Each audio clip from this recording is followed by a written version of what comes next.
Acid का opposite word क्या होता है ये आज की इस वीडियो में सीख लेते हैं। एसिड का मतलब होता है अम्ल, यानी हिंदी में एसिड को अम्ल कहते हैं और अम्ल का उल्टा होता है क्षार, और क्षार को इंग्लिश में हम एल्कलाई कहते हैं, ALKALI अल्कलाई।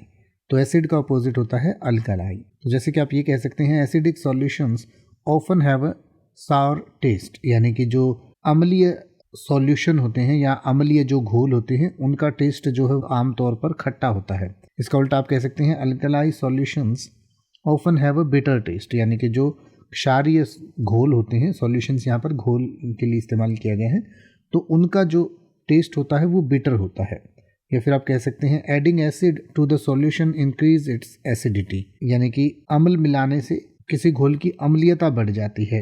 यानी आप कह सकते हैं adding acid to the solution increased its acidity, यानी कि अम्ल मिलाने से इस घोल की अम्लीयता बढ़ गई। तो इसका उल्टा आप कह सकते हैं adding alkali to the solution decreased its acidity, यानी कि अल्कलाई या क्षार मिलाने से घोल की जो अम्लीयता है वो घट गई, क्योंकि क्षारीय चीज़ें जो है वो अम्लीय चीज़ों का ऑपोजिट होती हैं, तो वो एक दूसरे से इक्वल मात्रा में मिलाए जाएं तो फिर वो न्यूट्रल हो जाती हैं, ना अम्लीय रहती हैं ना क्षारीय रहती हैं।